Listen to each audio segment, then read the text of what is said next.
On the planet Zoraxon, amidst the swirling nebulas and glittering stars of the Andromeda sector, the fate of one of its most distinguished inhabitants was about to change forever. Zilar, a diplomat whose name was known across the cosmos for negotiating peace in star systems, where conflict had raged for centuries, stood before the High Council of Zoraxon, his tall, slender form casting a shadow on the luminous floor of the council chamber. The chamber, a marvel of Zoraxon engineering, floated above the planet's surface, its walls made of a translucent material that shimmered with the hues of the cosmos. It was here that the most crucial decisions regarding the Zoraxon civilization were made, and today it was Zilar who occupied its center. Zilar, you stand accused of violating the sacred treaty of Galen, a treaty you yourself helped to forge, the High Chancellor, a being of imposing stature and wisdom, announced, his voice resonating through the chamber. Your actions have endangered not just the fragile peace we've worked so hard to maintain, but the very fabric of our society. Zilar's voice, when he spoke, was calm and devoid of fear. I acted in what I believed was the best interest of our people and the galaxy at large. The treaty, though sacred, is flawed. It fails to address the evolving dynamics of our universe. A murmur ran through the assembly, a mix of shock and disbelief. To question the treaty was to question the foundation upon which the galactic peace was built. The High Chancellor raised a hand, silencing the whispers. Your intentions, however noble, do not excuse your actions. As punishment, you are hereby sentenced to an assignment on Earth, a planet outside our main jurisdiction and one that has yet to join the Galactic Assembly. It is our hope that this exile will provide you with the perspective you seem to lack. Earth, the word hung in the air like a death sentence. Among the stars, Earth was regarded as a curiosity, a backwater world teeming with life yet primitive in its understanding of the cosmos. For a diplomat of Zilar's standing, this was not just a punishment, it was a banishment, a fall from grace. Without a word, Zilar turned and left the chamber, his footsteps echoing in the silence. As he boarded the sleek spacecraft that would carry him to his new destination, he couldn't help but feel a twinge of excitement. Earth, with all its flaws and beauty, was a mystery, a puzzle waiting to be solved. As his ship broke free of Zoraxon's gravitational pull and slipped into the fabric of hyperspace, Zilar looked back at his home planet, a glowing orb fading into the distance. Little did he know that his journey would not only change his perception of Earth, but also the fate of both worlds forever. The spacecraft's engines hummed softly as it embarked on its journey across the stars, toward the small blue planet that, unbeknownst to Zilar, would become his redemption, his home. Earth awaited, with its endless oceans, sprawling cities, and inhabitants oblivious to the cosmic drama unfolding above their skies. This was to be Zilar's exile, and yet, in ways he could not yet fathom, his greatest adventure. The Earth hung in space like a jewel against the velvet backdrop of the cosmos, its blues and greens radiant under the sun's caress. Zilar's sleek spacecraft, a marvel of engineering that contrasted sharply with the rudimentary satellites orbiting the planet, entered the atmosphere with a whisper rather than a roar, its advanced technology rendering it nearly silent. His destination was a sprawling city that shimmered in the sunlight, its architecture a patchwork of the ancient and the new. Zilar's vessel descended upon a wide, open plaza, causing an immediate stir. People stopped in their tracks, their routines interrupted by the sight of the alien craft. Within moments, the area was cordoned off by the authorities and a crowd gathered behind the barriers, their faces a mix of fear, curiosity, and awe. The hatch of the spacecraft opened with a hiss, and Zilar stepped out, his tall frame descending the ramp. His appearance was humanoid, his skin a pale, shimmering hue that seemed to change color with the light. His eyes, large and luminescent, scanned the crowd and the array of vehicles and technology that surrounded him. Despite his extensive knowledge of Earth and its cultures, gleaned from the galactic archives, the reality of standing among humans was disorienting. The Earth's governments, taken aback by the sudden arrival of an extraterrestrial visitor, scrambled to respond. A hastily assembled delegation of scientists, military officials, and diplomats arrived at the site, their approach cautious but determined. Dr. Lena Evans, an astrophysicist known for her work on extraterrestrial signals, was among them. She stepped forward, her demeanor calm and welcoming. "I'm Dr. Lena Evans," she announced in English, a language the universal translator embedded in Zelar's brain rendered perfectly understandable. "On behalf of Earth, I welcome you. May I ask who you are and what brings you to our planet?" Zelar regarded her for a moment, impressed by her composure. "I am Zelar, a diplomat from the planet Zoraxon. My arrival is not an invasion but an exile, a punishment deemed suitable by my people." His voice was clear, carrying a hint of melancholy that surprised even him. The revelation that Earth was considered a place of banishment did little to ease the tension, but Lena's interest was piqued. "An exile?" she repeated, her scientific curiosity overriding any offense. "That suggests you have much to share about the universe beyond our solar system. We have much to learn from each other." Zelar nodded, a gesture he had learned was universal among humans for agreement. "Indeed. While my stay was not my choice, I am here. I hope to learn about your world as much as you might learn from me." Negotiations ensued, and it was decided that Zelar would be granted temporary asylum under strict supervision. Lena was appointed as his liaison, a role she accepted with both excitement and a hint of trepidation. Together, they would navigate the complexities of this first contact, a task fraught with uncertainty but brimming with potential. As Zelar was escorted away from the plaza, now thronging with media and onlookers, he felt an unexpected. The weeks following Zelar's arrival were a whirlwind of activity.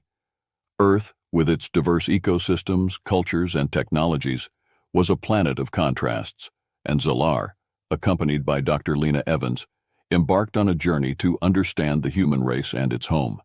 Their first stop was Tokyo, Japan, a city that represented Earth's capacity for harmony between the past and the future. As they walked among the neon-lit skyscrapers and ancient temples, Zelar was struck by the peaceful coexistence of tradition and innovation. The hustle and bustle of the city, with its blend of technology and nature, offered him a glimpse into the human ability to adapt and evolve. Lena, observing Zelar's fascination, explained, "Tokyo shows us that change doesn't have to mean the loss of our past. We can honor our history while embracing the future." This concept, so vividly illustrated in the city around them, resonated with Zelar. On Zoraxon, tradition often held a rigid grip on society, stifling progress. Earth, in its chaotic beauty, challenged that notion. Their journey continued to the Amazon rainforest, a stark contrast to the urban landscape of Tokyo. Here, Zelar experienced the raw, untamed beauty of Earth's natural world. The dense foliage, the cacophony of sounds from creatures unseen, and the vibrant life force that pulsed through the forest were overwhelming. It was a reminder of the planet's fragility and the importance of preservation. Lena watched as Zelar stood in silent awe, absorbing the sights and sounds of the rainforest. "Earth is home to an incredible diversity of life," she said softly. "Each species plays a role in the ecosystem. It's a delicate balance, one that we're striving to protect." As they traveled from one continent to another, Zelar was introduced to the myriad cultures that made up the human race. He attended a traditional Indian wedding, full of color and joy, and walked the cobblestone streets of Rome, each stone a testament to history's endurance. He marveled at the artistry of the Maasai warriors in Kenya and shared a meal with a family in a small Peruvian village. With each experience, Zelar's understanding of humanity deepened. He saw a species capable of great kindness and terrible conflict, driven by a quest for understanding and a longing for connection. The emotions that he observed, joy, sorrow, love, and fear, were not so different from those of his own people, yet expressed with a rawness he found both intriguing and moving. Throughout their travels, Lena and Zelar engaged in long discussions about philosophy, politics, art, and science. Zelar shared insights into galactic civilizations, sparking debates and discussions among Earth's leading minds. In return, he learned about human achievements and aspirations, the struggles and triumphs that shaped their history. The more Zellar learned about Earth, the more he began to see it not as a place of exile, but as a world rich with potential. He was touched by the humans' resilience in the face of adversity, their capacity for love, and their relentless pursuit of knowledge.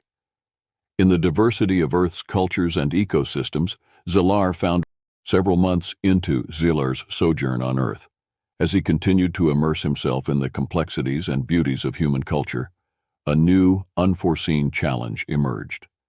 Reports began to surface of strange anomalies in space near Earth's orbit, objects moving with deliberate purpose, not merely drifting debris or natural celestial phenomena.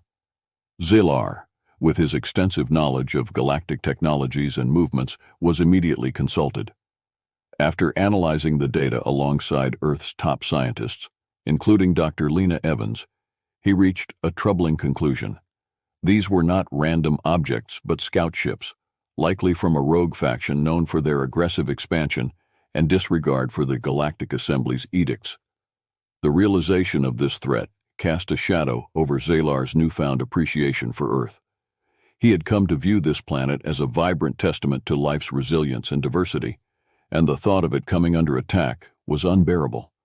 With a heavy heart, he presented his findings to an emergency assembly of Earth's leaders, explaining the potential danger and the motivations of the rogue faction. Their goal is likely to claim Earth for its strategic position and rich resources, Zellar explained, his voice steady despite the gravity of the situation. Given Earth's current level of technological development, defending against a full-scale invasion would be challenging. The room was thick with tension as the implications of Zellar's words sank in. The prospect of facing an alien invasion, something humanity had only ever envisioned in science fiction, was now a stark reality. Dr. Lena Evans, ever the voice of reason, spoke up. What can we do to defend ourselves? There must be a way to prevent this. Zellar nodded, grateful for Lena's unwavering spirit. There is hope. The rogue faction underestimates Earth's capabilities and the element of surprise. We can use that to our advantage. Moreover, with my knowledge of their technology and tactics, we can devise a plan to protect your world. In the days that followed, Zellar worked tirelessly with Earth's brightest minds to formulate a defense strategy. Drawing on his diplomatic experience and his understanding of the galaxy's political landscape, he proposed a bold plan that combined human ingenuity with the advanced technology he brought from Zoraxen. Under his guidance, Earth's scientists and engineers began to adapt his spacecraft's technology for their use, creating a defense system that was a hybrid of human and alien engineering. Meanwhile, Zellar initiated a covert communications campaign, using his contacts in the Galactic Assembly to seek support and to isolate the rogue faction politically. As the Earth prepared for the possibility of conflict, something remarkable happened. Nations that had long been divided by geopolitical tensions united in the face of a common threat. The crisis catalyzed a global effort, with resources and knowledge being shared as never before. Humanity's capacity for cooperation, often overshadowed by its history of conflict, shone brightly in its darkest hour. Zellar, witnessing this unity, felt a surge of hope. What had begun as the days leading up to the anticipated confrontation with the rogue faction were filled with a frenetic pace of preparation and a shared sense of purpose that transcended all boundaries on Earth. Under the looming shadow of a potential invasion, humanity's divisions faded into the background, replaced by a collective determination to protect their home. Zellar, with his deep understanding of interstellar technologies and strategies, became a central figure in Earth's defense efforts. Together with Dr. Lena Evans and a global coalition of scientists, engineers, and military strategists, they developed a defense plan that was as audacious as it was innovative. Central to their strategy was the adaptation of Zellar's spacecraft technology, integrating it with Earth's own defensive systems to create a network of satellites capable of detecting and intercepting the rogue faction's ships before they could reach the planet. This network, dubbed Project Unity, represented the pinnacle of human and alien collaboration, combining the best of both worlds to create something new and powerful. As Zellar trained select teams on the operation of these hybrid technologies, he was impressed by the humans' quick adaptability and their thirst for knowledge. Their resourcefulness and ingenuity reminded him of his own people, yet there was a passion and solidarity in their efforts that he found uniquely inspiring. Meanwhile, Lena worked tirelessly to coordinate the global response, ensuring that the resources and information flowed seamlessly across borders. Her leadership galvanized the international community, drawing praise and support from all corners of the globe. The crisis had brought out the best in humanity, a unity forged in the face of a common enemy. The night before the expected arrival of the rogue faction, Zellar and Lena stood together at a command center, watching the final preparations unfold. Around them, screens displayed the real-time status of Project Unity's defenses, while technicians and military personnel moved with purposeful urgency. "This is it," Lena said, her voice steady but not without a hint of apprehension. "Whatever happens tomorrow, I want you to know how much your help has meant to us. You've given us a fighting chance." Zellar looked at her, his alien features softening. "I have learned much from your people, Lena. Your planet's beauty, your resilience, and your capacity for hope. It is I who should be grateful. You have shown me what it truly means to be part of a community, to stand united in the face of adversity." As dawn broke, the first reports came in. The rogue faction ships had entered the solar system, their approach fast and determined. But Earth was ready. Project Unity sprang to life, its satellites tracking the incoming ships with precision. The first volleys of intercepted fire lit up the sky, a testament to the effectiveness of the Earth-Zoraxan collaboration. The battle that ensued was intense and unforgiving. The rogue faction, surprised by the strength of Earth's defenses, fought with desperate ferocity. But for every ship that slipped through Project Unity's net, Earth's adapted defenses were there to meet them.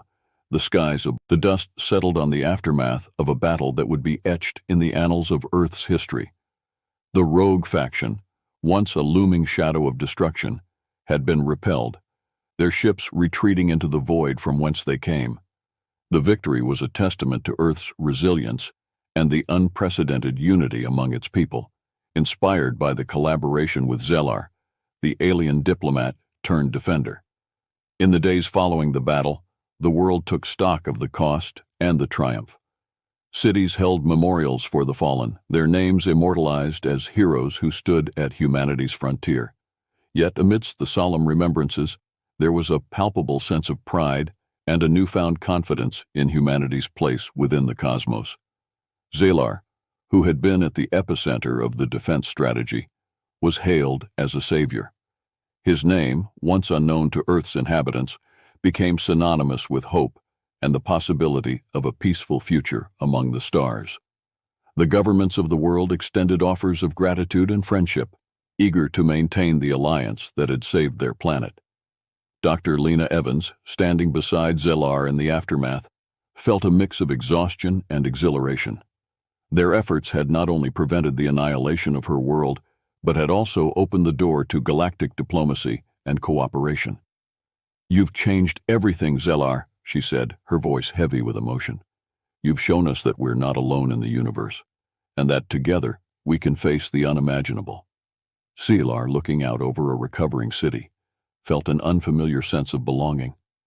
"I once thought of Earth as my exile, a punishment for my transgressions, but now I see it as my sanctuary, a place where unity and courage shine brightest in the darkest of times. I am honored to have stood with you." In recognition of his contributions, a ceremony was held in Zellar's honor. Leaders from across the globe gathered to celebrate the victory and the bridge built between Earth and the stars. Zellar's speech, broadcasted worldwide, highlighted the importance of cooperation and understanding, not just between Earth and Zoraxan, but among all civilizations in the galaxy. The battle we faced was not just a conflict between worlds, but a challenge to our understanding of our place in the universe, Zellar addressed the assembly. "Let this victory be a beacon of hope, a sign that when beings, no matter their origin, stand together for the cause of peace, nothing is insurmountable." In the wake of the celebration, Earth's leaders, formed a new coalition, dedicated to the defense of the planet and the exploration of peaceful relations with other civilizations. Zilar was appointed as an ambassador, a role that would leverage his diplomatic skills and deep knowledge of galactic affairs to foster alliances and safeguard Earth's future. As Earth embarked on this new chapter, the bonds formed in the crucible of conflict remained strong. The collaboration between Zilar and Earth's defenders had not only repelled an invasion, but had also sown the seeds of a galactic community where Earth was a valued member. The victory over the Rogue in the aftermath of Earth's victory and the establishment of its place within the galactic community, a sense of renewal permeated the air. The battle had not only defended the planet, but had also opened a gateway to the stars, transforming Earth's outlook on the universe and its myriad possibilities. At the heart of this transformation was Zilar, the alien diplomat whose unexpected exile had led to Earth's awakening. The world's leaders, once preoccupied with terrestrial concerns, now looked skyward, envisioning a future where Earth played a vital role in interstellar diplomacy and exploration. The establishment of the Galactic Liaison Office on Earth, with Zilar as its first director, marked the beginning of a new era. This office would serve as the nexus for communication and collaboration between Earth and the myriad civilizations across the galaxy. Dr. Lena Evans, now appointed as the Chief Scientific Advisor to the Galactic Liaison Office, worked closely with Zilar. Together, they spearheaded initiatives to integrate Earth's technology with alien innovations, opening new frontiers in energy, medicine, and transportation. The exchange of knowledge led to rapid advancements, propelling Earth into a new technological age. The cultural impact of this interstellar partnership was profound. Educational programs and cultural exchanges flourished, allowing humans and aliens to learn from each other, fostering understanding and friendship. Earth's art, music, and literature found new audiences across the stars, while alien cultures enriched Earth's own tapestry. Zilar, reflecting on his journey, realized how much he had changed. Earth, with its diversity and resilience, had taught him the value of perspective and the power of unity. He had come to this planet as an outcast, but in its people, he found a second family, a place where he belonged. As Earth celebrated the anniversary of the battle, a grand ceremony was held, attended by representatives from across the galaxy. It was a testament to Earth's new status as a beacon of cooperation and peace. Zilar, standing before the assembly, felt a surge of emotion. Today we celebrate not just a victory, but the beginning of a new chapter in our collective history, Zilar addressed the gathering. Earth has shown us that even in the face of overwhelming odds, unity and courage can prevail. Let us move forward, together, into a future where peace and collaboration are the cornerstones of our civilizations. The ceremony concluded with the unveiling of a monument, a symbol of Earth's resilience and its commitment to peace among the stars. The monument, a globe encircled by rings representing the galaxy, stood as a lasting reminder of the battle and the unity it inspired. In the years that followed, Earth's influence in galactic affairs grew. The planet became a hub for diplomacy, a meeting ground for civilizations seeking common ground and mutual benefit. And at the heart of it all was Zilar, once an alien diplomat sent to Earth as punishment, now a revered figure who had bridged worlds. As Zilar and Lena stood together looking up at the stars, they marveled at how far they had come.